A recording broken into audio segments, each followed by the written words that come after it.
¿Qué tal? ¿Cómo estáis? Espero que muy bien. Mi nombre es Miguel Adeirach y soy escritor de cuentos infantiles. Creo que muchos de vosotros ya me conocéis porque otros años he estado ahí en Onda, en vuestra feria del libro.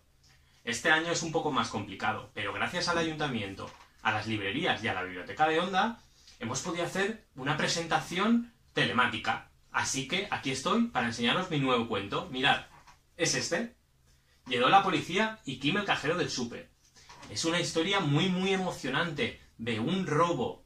Y bueno, no os puedo decir mucho más. Solo que los dibujos son súper bonitos. Mirad. Y los ha hecho Sergio Montal, que es un amigo mío, que dibuja súper bien. Y la edición del libro la ha hecho Unari Ediciones, que es una editorial de Castellón.